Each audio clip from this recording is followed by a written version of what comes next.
warahmatullahi wabarakatuh. Bismillahirrahmanirrahim. Allahumma salli ala sayyidina Muhammadin al-Fatih lima ugliq wal khatimi lima sabaq nasiril haqqi bil haqq wal hadi ila siratikal mustaqim wa ala alihi haqqa qadrihi wa miqdarihi al-azim. Asyhadu an la ilaha illallah wahdahu la syarikalah wa asyhadu anna sayyidana wa nabiyyana wa maulana Muhammad abduhu wa rasuluhu la nabiyya ba'dah. Qala Allahu azza wa jalla fi muhkamil azim wa huwa asdaqul qailin ba'da a'udzu billahi minasyaitonir rajim. Bismillahirrahmanirrahim. Wa la tahliqu ru'usakum hatta yablughal hadyu mahillah. Shadaqallahul azim. Kami muliakan, yang kami hormati hadirin wal hadirat jamaah ngaji fikih. Mudah-mudahan semuanya selalu sehat, istiqomah dalam ketakwaan kepada Allah Subhanahu wa ta'ala. Langsung saja ila hadratin Nabiil Mustafa sallallahu alaihi wa alihi wasallam wa ala alihi wa ashabihi wa azwajihi wa dzurriyyatihi wa ahli baitihil kiram wa khususan ila muallifi hadzal kitab Imam Taqiyul Husni wa san ila hadrati jami' masyayikhi wa masyayikhina nafa'ana Allahu bihim wa bi'ulumihim fi darain. Al-Fatihah. A'udzu billahi minasy syaithanir rajim. Bismillahirrahmanirrahim. Alhamdulillahi rabbil alamin. Ar-Rahmanir Rahim. Maliki yaumiddin. Iyyaka na'budu wa iyyaka nasta'in. Ihdinas siratal mustaqim. Siratal ladzina an'amta 'alaihim ghairil maghdubi 'alaihim waladdallin. Bismillahirrahmanirrahim. Qala al-muallifu rahimahullah wa nafa'ana Allahu bihi wa bi'ulumihi fi darain. Faslun fi ma yahrumu 'alal haji fi'luhu. Fasal membahas segala sesuatu yang haram dilakukan ketika haji. Kemarin sudah membahas kesunahannya, sekarang membahas yang diharamkan ketika haji. Wa yahrumu alaihi asyratu asya'a. Dan haram atas orang yang melaksanakan ibadah haji 10 hal. Yang biasanya 10 hal ini halal untuk dilakukan, mubah dilakukan. Tapi dalam prosesi haji, ketika kita menjadi seorang muhrim yang melakukan ihram, maka haram melaksanakan 10 aktivitas ini, baik disengaja ataupun tidak disengaja, sama-sama diharamkan. Oh, berarti di luar 10 ini boleh dong melakukan keharaman. Yang sudah haram di luar haji tetap haram ketika kita melaksanakan haji. Ini yang biasanya mubah menjadi haram. Yang tadinya haram tetap haram. Apa saja? Yang pertama, lubsul makhiti, memakai pakaian yang berjahit. Atau mungkin maksudnya yang berjahit itu bagaimana? Misalnya kita memakai gamis, atau kita memakai jubah, atau memakai serban yang dijahit, atau memakai imamah yang dijahit, atau memakai sarung kan dijahit juga. Itu semuanya haram dipakai. Terus yang boleh bagaimana? Yang tidak dijahit, yang tidak membentuk seperti bentuk tubuh kita. Jubah ini kan tangan dikhususkan kan, ya, membentuk tubuh kita. Lalu bagaimana tidak dijahit tapi bisa seperti jubah, dipres misalnya, tidak dijahit? Apakah termasuk haram? Ya. Atau yang serupa dengan dijahit, dipres atau nanti ada teknologi tanpa jahitan tapi bisa nempel misalnya di laser atau di apapun, ketika membentuk seperti tadi yang disebutkan, maka dia haram untuk dipakai untuk laki-laki. Nih, itu yang pertama. Jadi tidak harus dimaknai sebagai jahitan dalam artian dijahit pakai benang, pakai mesin itu. Tapi yang membentuk seperti lakukan badan. Itu nggih. Misalnya nanti misalnya ada teknologi sarung tanpa dijahit atau nanti misalnya ada teknologi membuat celana tanpa dijahit misalnya. Bisa press ke badan kita. Ya tetap saja tidak boleh. Lalu yang kedua, watagtiyatur ra'si minar rajuli. Dan yang kedua adalah menutup kepala, haram hukumnya bagi laki-laki. Jadi apapun yang dipakai kebiasaan untuk menutup kepala itu hukumnya haram. Berbicara apapun, ya apa saja yang biasa dianggap sebagai penutup kepala secara adat, secara kebiasaan kita. Misalnya kalau orang Indonesia biasa pakai peci atau kopiah, songkok, dipakai ketika haji, itu hukumnya haram. Atau misalnya ada orang yang tinggal di iklim dingin, pakai kupluk. Kupluk tahu ya? Yang buat di daerah dingin gitu. Dipakai untuk kepala juga haram. Atau yang terbuat dari apapun yang fungsinya menutup kepala, itu hukumnya haram. Topi, apalagi, dan sejenisnya, apapun itu. Lalu bagaimana kita misalnya menaiki unta, lalu di unta tersebut ada tanduknya. Ada tanduknya yang itu adalah seperti tenda menutup kepala kita dari sinar matahari. Apakah ini termasuk penutup kepala?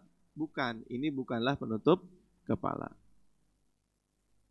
Karena dia adalah tandu. Pada umumnya tandu itu tidak dipakai untuk sebagai penutup kepala. Walaupun ternyata tandu tersebut nanti pas kita duduk di atas unta di perjalanan, itu dia menempel ke kepala kita.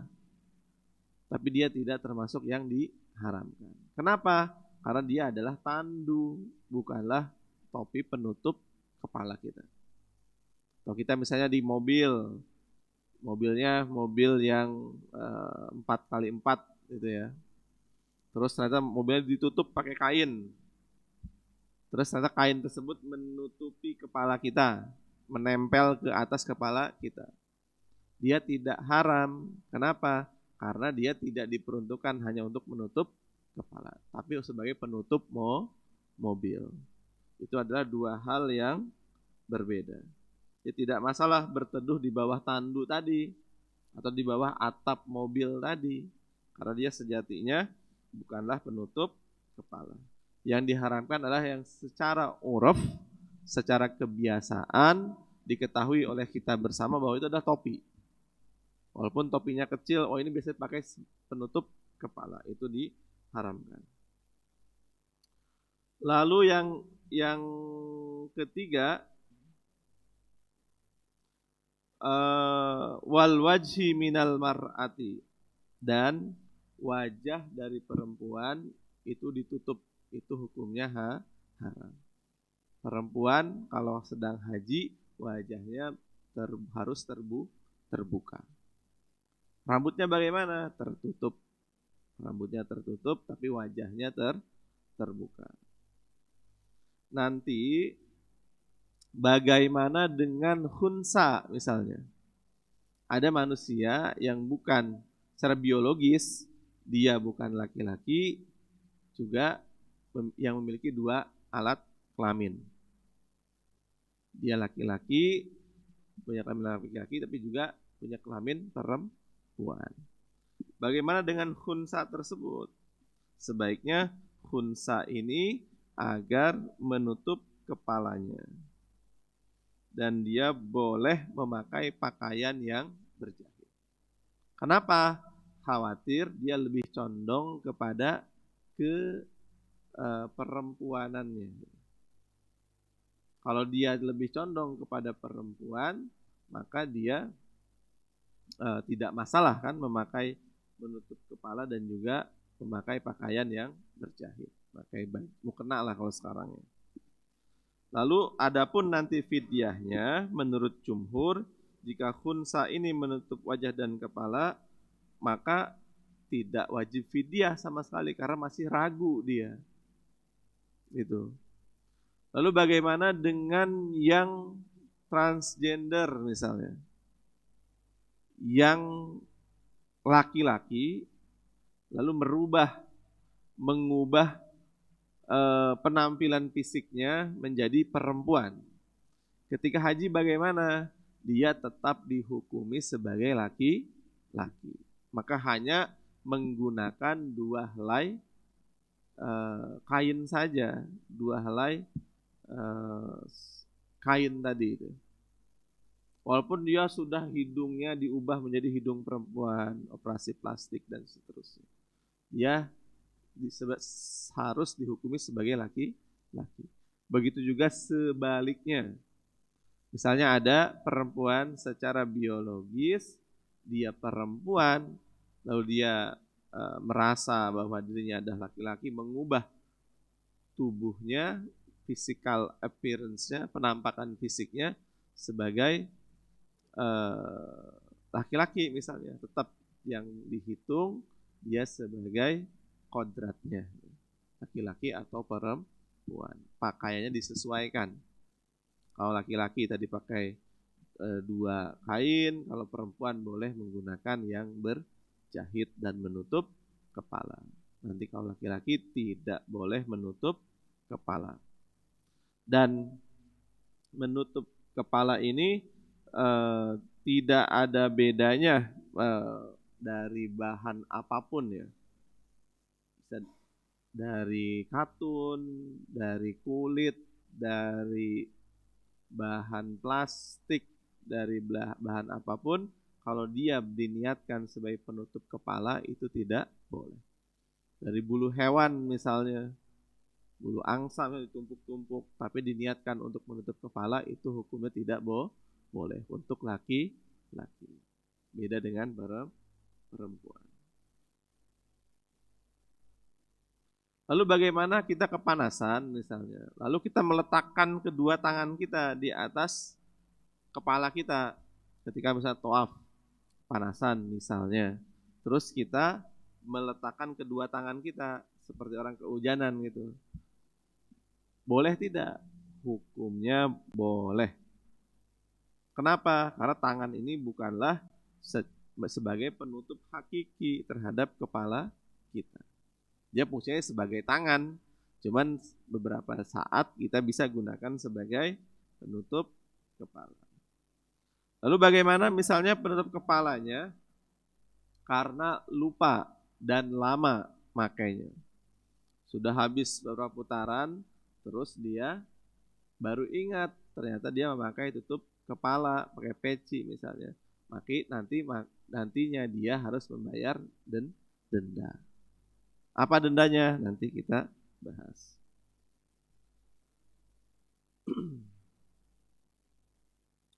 Lalu watarjilus sya'ri, dan yang keempat menyisir rambut.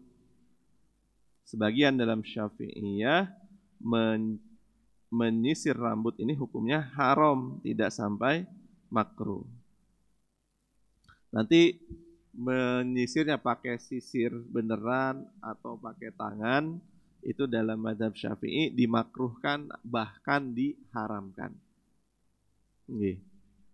Mensisirnya baik pakai alat maupun dengan tangan.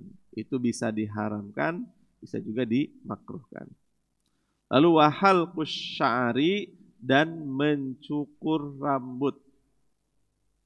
Mencukur rambut baik sengaja ataupun tidak disengaja, dia sama-sama haram. Ketika melakukan keharaman, nanti harus membayar dam. Salah satunya adalah dengan fidyah, beri makan orang-orang miskin. Memotongnya itu bisa dengan gunting atau dengan mencabut atau dengan membakarnya atau dengan apapun. Kalau ada teknologi laser misalnya, laser potong rambut, dia tetap haram hukumnya. Atau saya nggak gunting tapi dicabutin, sama-sama haram. Dan juga untuk bulu-bulu yang lain, rambut-rambut yang lain. Rambut misalnya rambut di tangan, di kaki, dan lain-lain. Semuanya kalau sengaja dicabut itu hukumnya haram dalam keadaan ihram. Atau dicabut, atau dikerik, atau di sejenisnya lah. Dikerik atau dibakar. Dibakar misalnya, ada juga kan. Sama-sama haram. Wa taqlimul adfari, dan memotong kuku. Memotong kuku itu juga hukumnya haram. Padahal kan kalau di hari-hari biasa sah-sah saja, nggak ada kendala kita memotong kuku. Potongnya pakai gunting atau digigit atau dengan cara apapun, hukumnya haram. Bagaimana kalau misalnya dia kecelakaan, terus kukunya sudah pecah? Kalau tidak dicabut, dia akan makin kesakitan, berbahaya buat dirinya. Maka itu boleh dicabut. Boleh dicabut. Kenapa? Karena dia itu berbahaya kalau dia tidak dicabut. Tapi kalau sengaja kita memotongnya atau kita lupa, itu harus membayar dam. Gimana kalau lupa ya? Sama. Makanya kita perlu manasik sebelum kita berangkat. Agar menghindari human error ini, kesalahan-kesalahan seperti ini.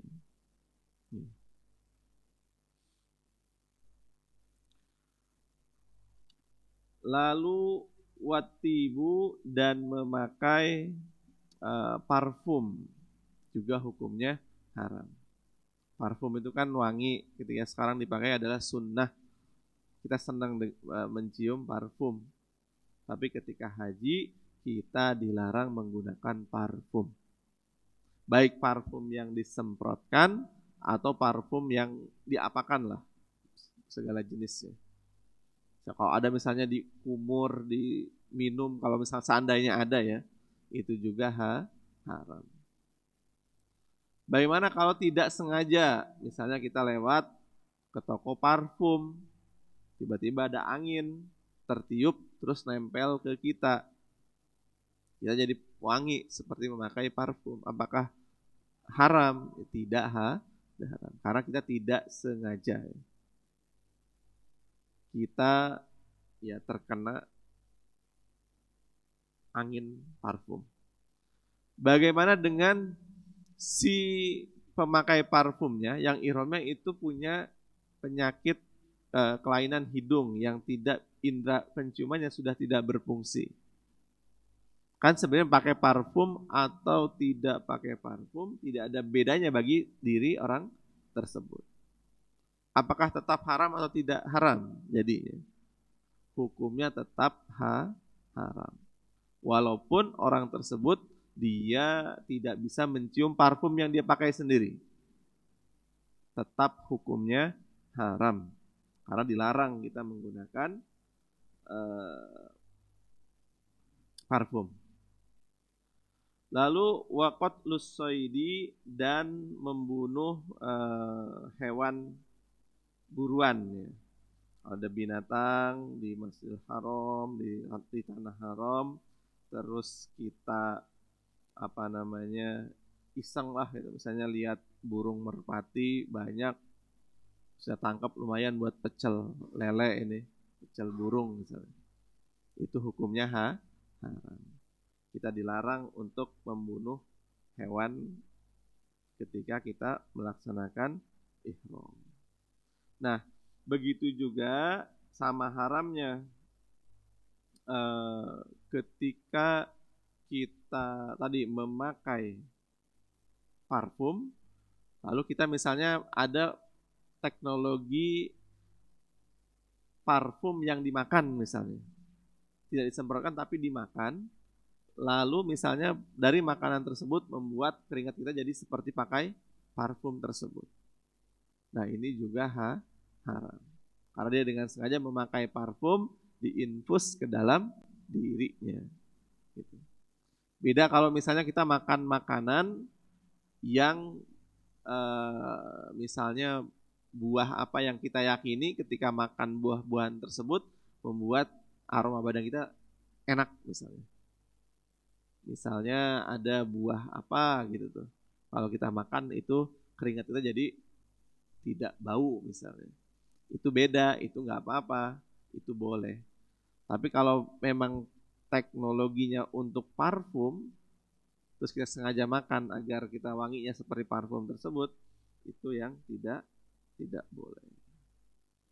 Lalu membunuh dengan cara apapun, membunuh apa tadi namanya hewan, buruan dengan cara apapun itu dilarang, tidak boleh. Lalu selanjutnya keharaman selanjutnya itu akdun nikahi dan akad nikah. Melaksanakan akad nikah ketika terjadi ihram, sedang melaksanakan ibadah haji, itu hukumnya sebagian memakruhkan, sebagian mengharamkan. Artinya kalau ada perdebatan antara makruh dan haram, sebaiknya kita hindari. Pilih waktu setelah selesai hajiannya. Setelah beres rangkaian haji atau umroh, baru kita melaksanakan nikah. Itu boleh. Wal wat'u dan melakukan hubungan suami istri ketika haji itu hukumnya haram. Kalau di luar haji kan bebas, halal selagi suci. Tapi ketika dalam rangkaian ibadah haji menjadi haram. Wal mubasyaratu bisyahwatin dan sentuhan kulit dengan syahwat, ada berahi dengan sentuhan kulit tersebut, itu hukumnya haram. Dan dalam seluruh hal yang tadi disebutkan, 10 hal tadi, itu seluruhnya kita nanti wajib membayar fidyah kalau kita melakukan salah satu dari hal tersebut. Bagaimana misalnya pakai parfumnya selama ibadah haji itu berkali-kali, tidak sekali. Apakah fidyah dianggap sekali atau berkali-kali? Dihitungnya berkali-kali. Karena durasi waktunya berbeda-beda. Misalnya Senin dia pakai parfum, hari Selasa dia pakai lagi, berikutnya pakai lagi. Lagi sudah diingatkan misalnya. Dia itu dihitungnya berkali-kali melakukan pelanggaran. Walaupun pelanggarannya dalam jenis yang sama, yaitu pakai parfum. Jadi logika hukumnya dia melakukan kesalahan yang berbeda dalam kesalahan jenis yang sama, tapi dihitung berbeda kesalahannya. Jadi fidyahnya pun nanti double, berkali-kali lipat kalau dia berulang-ulang melakukan kesalahan tersebut. Begitu juga misalnya memakai topi misalnya berulang-ulang, tidak hanya sekali, maka fidyahnya pun berkali-kali.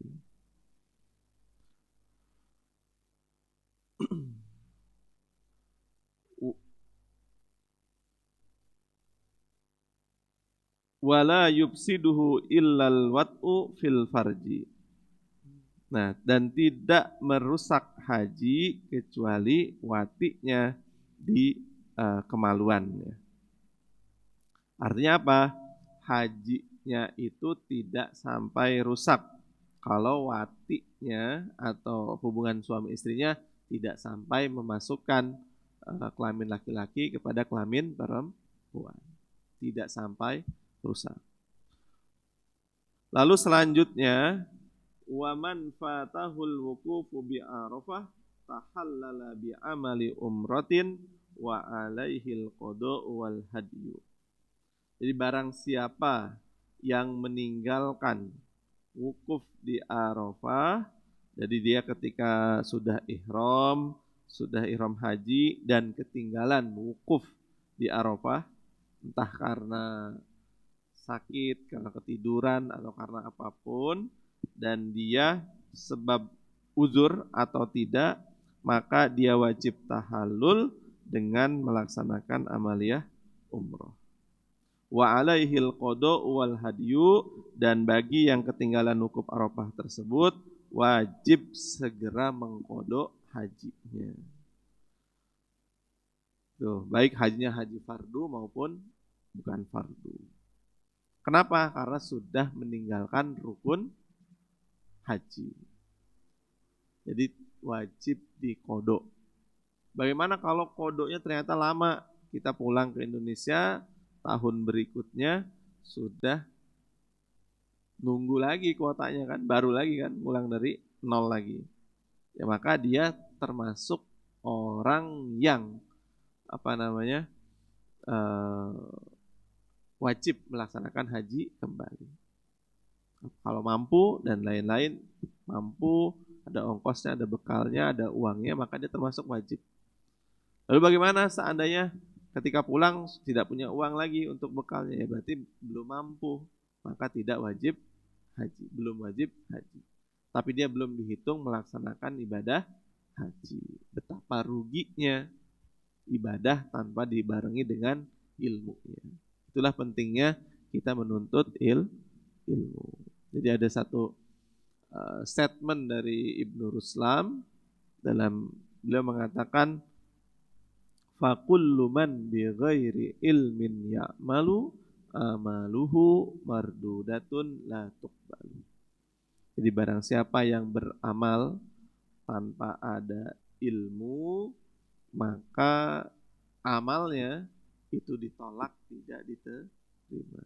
Kalau dari kasus seperti ini kita bisa melihat, oh kok bisa sih beramal tanpa tidak diterima? Ya, bisa jadi dia tidak mengetahui rukunnya, tidak mengetahui syaratnya, akhirnya rangkaian haji yang sempurna tidak bisa dilaksanakan. Karena ketinggalan rukunnya, syaratnya, wajibnya, sunnahnya. Itu. Jadi waman taraka ruknan lam yahilla min ihrami hatta ya'tiya bih. Kalau orang yang sudah ketinggalan rukun haji, maka bagi dia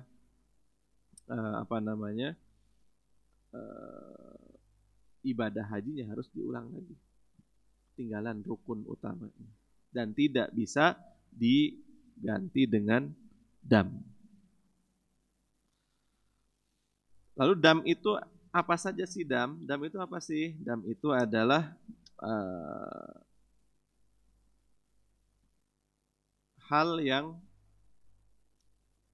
perlu dibayar ya, tebusan. Ketika kita meninggalkan ya, wajib haji atau juga kesunahan haji. Jadi dalam haji ini, dam ini dalam haji ada 4 hal. Yang pertama tartib dan takdir. Tartib dan takdir ini caranya bagaimana? Dengan menyembelih kambing. Atau pilihannya kalau nggak bisa menyembelih kambing, baik kambingnya tidak ada atau tidak ada uangnya, maka nanti pilihan berikutnya adalah dia puasa 10 hari. 3 hari di tanah haram, 7 hari di daerah kampung halamannya, tempat asalnya. Dan ini untuk haji tamatu dan juga haji qiron. Tadi kemarin kalau kita mau melakukan tamatu atau qiron, kita nantinya wajib dam. Kemarin sudah kita bahas ya, ifrad itu mendahulukan haji dulu daripada umroh. Tamatu membarengkan haji, umroh dulu baru haji. Qiron membarengkan antara haji dan umroh. Nah, baik qiron maupun tamatu ini nantinya harus membayar dam ini. Bisa kambing atau puasa atau dan yang Dan berikutnya adalah dalam tartib dan takdir ini wajib haji misalnya tidak niat ihram dari mikot makani. Dia tidak di mikot makani, nanti dia wajib membayar dam jenis ini. Lalu misalnya dia tidak mabit di Muzdalifah, masuk kemarin kita bahas nih wajib haji, maka dia harus membayar dam. Atau dia tidak mabit di Mina, dia juga harus membayar dam. Atau dia tertinggal melontar jumroh misalnya, atau dia tidak melakukan tawaf wada, maka dia harus membayar dam. Lalu yang kedua, dam yang jenis kedua adalah tartib dan ta'dil. Dam yang dibayarkan karena seseorang yang melakukan ihram, dia melakukan hubungan tadi wati atau hubungan seksual suami istri sebelum tahallul pada awal haji, serta sebelum seluruh rangkaian umroh selesai. Nah ini yang berat sekali ini. Makanya kalau suami istri haji bareng ditahan lah sampai selesai urusan hajinya, karena damnya sangat berat. Apa damnya? Damnya itu harus menyembelih unta. Unta itu mahal ya, sangat mahal. Atau kalau tidak ada unta, sapi atau lembu, itu harus dibayarkan. Atau menyembelih 7 ekor kambing, atau memberi makan fakir miskin senilai unta. Kalau unta misalnya 70 juta, maka harus memberi makan kepada seluruh fakir miskin senilai 70 juta. Berat ya. Mungkin nggak sampai 70 juta ya. Mungkin ya di atas 20 juta ya. Atau berpuasa sebanyak hitungan mud dari makanan yang senilai harga unta. Jadi kalau 1 mud itu sekitar 0,7 liter. Kalau 1 liternya misalnya Rp10.000, berarti kita harus berpuasa sebanyak, kalau misalnya harga unta itu 25 juta misalnya, per harinya 10.000, berarti biar jadi 25 juta berapa hari itu? Kalau per hari 10.000, banyak hari ya, sekitar 25 hari bukan ya, 250 hari, lama sekali puasa. Keburu, nggak kuat kita. Lalu juga ada takhir dan ta'dil, ada takhir dan takdir. Ini adalah contoh-contoh dam. Oke. Dan yang terakhir ini adalah misalnya kita mencabut rambut, mencukur, memotong kuku. Nah, ini termasuk yang dam yang terakhir. Apa yang terakhir ini? Menyembelih kambing. Jadi kalau kita nggak sengaja memotong kuku, kita harus menyembelih kambing. Kambing juga lumayan harganya. Atau kita bersedekah kepada 6 fakir miskin. Berikan fidyah pada 6 fakir miskin. Atau berpuasa selama 3 hari. Sama-sama berat. Paling mudah adalah menyembelih kambing, kalau melaksanakan larangan-larangan yang disebutkan tadi. Mungkin itu yang bisa saya sampaikan. Semoga bermanfaat. Nanti kita lanjutkan setelah azan, tanya jawab. Wassallallahu ala sayyidina Muhammad wa ala sayyidina Muhammad. Wassalamualaikum warahmatullahi wabarakatuh.